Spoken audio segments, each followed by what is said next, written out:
Ever since the emergence of the first so-called camera phones, I was fascinated by the idea of having a great camera experience in a phone always with me. But as time goes by, I realize that it's more of a dream than the promise. So in today's video, I've decided to check out once more. Are we any closer yet? I've just made a video about this, although relatively old, but still really cool and tiny, Lumix GM1 that I've used as my EDC camera for the past few years. Go watch it here. If you're interested, there's a message in there. And to follow up on that message, we're already carrying cameras with us all the time. It's just the problem, and the reason for this video is that for the guys like me who've used the dedicated cameras extensively, is that the experience of using smartphones is just not close enough. It has its uses, don't get me wrong, especially for the personal use or social media, but if you're a visual person or just love the tactile experience of the real camera, I don't know about you, but I will, more often than not, will gravitate towards real camera, even if it's older or slower.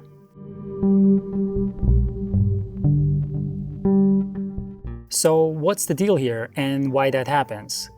Keep in mind that these are my thoughts, and feel free to add yours in the comments below. So for this video, to not make it too long, let's focus on the four main components in my opinion. Number one, the dedicated camera has all the tactile controls and features we're used to, like wheels and knobs, lenses, color profiles, film simulations, LUTs, exposure and white balance control, you name it. You can keep adding to this list. Let's call it utility. Number two, it is stripped of distractions that smartphones have. It's a dedicated tool. It is kind of important in this day and age. I'm sure you can relate, and it deserves a separate category. Let's call it focus. Number three is that more often than not, when you use the dedicated camera, it invokes a special feeling, so to speak. It's like a favorite paintbrush or a pencil that might not be the best one or the newest one on the market, but it just feels right for you, you know? Some people call it a vibe or something else. I call it a connection or an extension of my vision. Let's call it affinity. The last one is kind of related to number three, but it matters to me personally, so I want to include it in the list. It's the look and the sprinkle of nostalgia, if possible, because I want my tools to inspire me to use them. Let's call it charm. And as I said, I'm sure there's more to it, but I don't want this video to be too long, so let's just stick with these for now.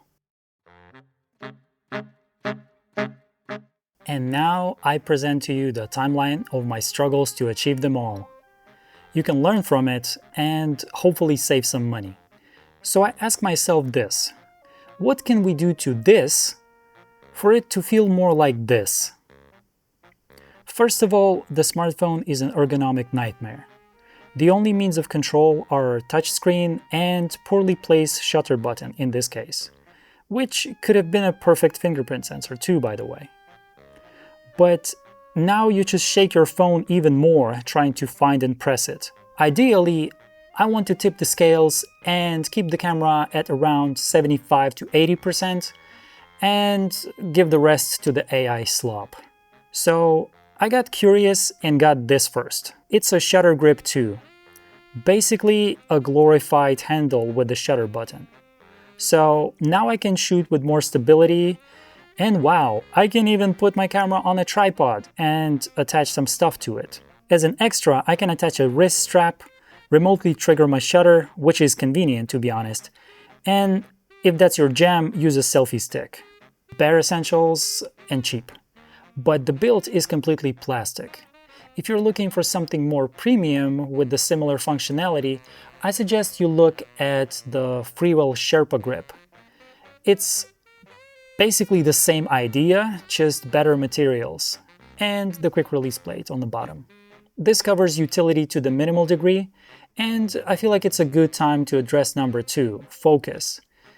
We can create a shortcut that will trigger the airplane mode or do not disturb mode every time we open a camera app. And it's like I'm in the zone and I'm not picking up anything. Number 3, affinity. It depends on your threshold. This didn't do it for me. And number 4 is out of the question. It's a bare utility, so yeah. Okay, next up is this Telesin Pro Shot imaging grip, or a master grip. I call it 2 steps forward, 1 step back. First of all, it works with Android and iPhone, and I consider this a Fed plus. If you change your phone or have multiple, this comes in clutch. You have a bunch of customizable buttons, zoom lever, and hold on, a whole dial? We're getting there, man. And a MagSafe power bank on demand, built in. I also have to mention a few nice touches like 3 included colorful shutter buttons, wrist strap, and optional LED light with CCT and RGB control, and a mirror built in so you can see yourself when shooting video, for example. Oh, and they also provide you with the free app. You don't have to buy a grip to use that app, you can just download it from the App Store. It has a few pretty interesting filters for photos and videos, or film simulations, if you will, and cool shutter sounds from Leica, Hasselblad, and something else. In this app, you can also remap the buttons and buy an external lens if you want, but you can also use the native iPhone camera app, and the grip will still work, although you'll be limited to some degree because you cannot remap the buttons. So you have to live with what they give you. It may also work with other apps, but it needs testing. What I would want in the future version of this is a detachable shutter button, hence 1 step back, because I'm a one-man crew and I need it all the time. Darker color or more colorways of the handle would be nice too. White will be messed up in no time, in my opinion. The master grip for the 17 Pro, which is basically the same thing, is black with silver, and I believe it also comes with the case. And I think it's much better. Also, the power bank is nice to have, but the button to turn it on or off is on the bottom. So if your camera is on a tripod, you cannot easily turn it on or off. So maybe that can also be addressed in the future version. And a more neutral suggestion or a free idea is make the buttons with double functions. Press and hold for some other features, or a double, triple tap could be nice. So to conclude, utility pretty much covered. Focus, we have a dedicated app, so the shortcuts trick will do the job just fine. Affinity, I feel like this could be it. The magnet is kind of addictive and it's really easy to deploy or take off. So maybe I should just end the video here, unless...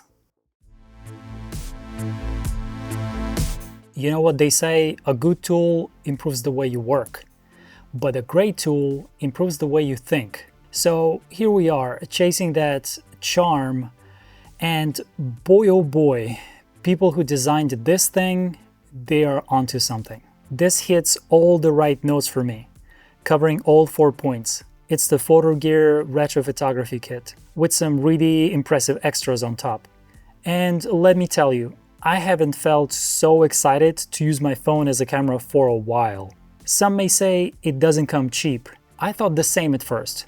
But after using it for a while and noticing the attention to details that went into designing this whole ecosystem, I feel like the price is about right if you're truly decided to commit to that great camera experience in the pocket premise. Like one YouTube legend says, presentation alert. This experience alone makes you feel special, like you've just bought a luxury item. People who've bought a fancy watch or a Leica camera can relate. Just look at it. You get the 3-piece case in this beautiful titanium colored top and bottom covers, cold shoe attachment, extra bottom piece with leatherette, and tripod mount on the bottom. The main part of the show, a retro control bar with 2 dials, zoom lever, real two-stage shutter button. It works with Bluetooth and charges with Type-C once a few weeks. And you can also detach it and use it remotely to trigger the shutter. And a thick modular rope strap that can be used in more ways than one. Matches the color scheme nicely and has a really premium feel to it. You also get the app, which I was using for like a year before I even got all of these things, purely because it could do everything I needed and more. And they're constantly updating it and listening to the feedback. And the best part, it's free on the App Store, no subscription necessary. Man, this can be a whole separate video about what you can do with it. Maybe I should make a separate video about the apps I use. Let me know down in the comments. My picks are unconventional. And now the lenses. So my logic was, I already have a normal wide-angle lens on the iPhone, so I kind of need this 60mm portrait so I don't have to crop, especially when I'm shooting video, and I want a bit of a tighter framing. This 60mm retro portrait lens perfectly matches the aesthetic of this whole kit, and with the extra bottom plate on, the whole camera is well balanced and doesn't tip over. Remember, I've talked about the attention to details. This is one of those cases. Everything from metal cap to the rubber ring on the attachment point to keep you from scratching the case, and the image quality that rivals some of the more expensive options on the market. In fact, the whole talking head portion of this video was shot using this lens with the iPhone 16 Pro. iPhone is slowly getting better at the telephoto, but still, nothing beats the optical zoom just yet. And this next lens has a trick up its sleeve, which matters to me the most. The 3.5x retro telephoto lens, designed for your telephoto camera, is not small, but pretty impressive, and I enjoy it more than I thought I would, especially after testing the 2x tetraprism and 10x from Sandmark before, and those are up there in the premium segment of the market. Things you need to know: all the lenses come with a clip, cleaning cloth, great quality case or a pouch. Some can be bought with 17mm thread mount or a T-mount, but if you're using a Moment case with T-mount, you might need to remove the rubber ring from lenses for them to properly fit your case, but don't quote me on that, I'm not completely sure. But the main trick of this lens is the optional macro attachment. Now we can shoot the objects up close with some compression too, and since we attach it to the telephoto lens, we still keep the autofocus and touch to focus ability, which is just great. And with the dedicated app's EIS feature, taking telephoto shots handheld is now a lot more easier, so the tripod becomes optional, essentially making it a dual-purpose lens. My telephoto pictures are only 12 megapixels, but you folks with a 17 Pro and beyond are gonna benefit from a better image quality and more crop ability. And people with Vivo's, Oppo's, and Xiaomi's flagship also gonna benefit more. And last but not least, the COB flash. Something that I've been waiting for since Godox made a portable flash for the iPhone called A1, but then discontinued it in 2020, I believe. This changes the game to some degree. So this is more powerful flash for the smartphone that you can actually trigger and daisy chain. This thing is a big deal in a small package in my opinion. And this cheap? Now guys, make a bigger one like a Godox V1 and just watch paparazzis running around flashbanging everyone. But seriously though, this thing is so cool, and I like the design too. It's also magnetic, has 5 levels of power output, white balance correction. It can also be used as a shutter trigger remotely with other apps too. Although it kind of needs testing, but so far all the apps I use worked with it. So you don't have to buy anything else, you can just buy a flash if that's your thing. You can also daisy chain multiple units, but I think for that you still need an app. You can literally shoot like a digicam now. But just like with any tech product, there is something to be improved. For example, the app is free and it's nice and it has a lot of features, but it also has a lot of bugs. Some are more niche and some are more prominent. Like when you shoot in ProRes, it struggles not to crash, and the phone becomes extremely hot in some cases. There's definitely something to be improved because the Blackmagic app is also free and it doesn't do any of that. It has also crashed on me a few times in the editor while adding grain for no apparent reason. Screen mirroring doesn't work at all, and it honestly became worse after the update. And the writing time of the photos surely can be optimized more. I have other apps to compare to, and it's not a fluke. The control bar is really nice addition, and the fact that you can detach it is pretty cool, but the tolerances on the wheels can be adjusted better, in my opinion. They're all different. And I feel like the one on the left has the best tolerances. This actually feels like on the real camera.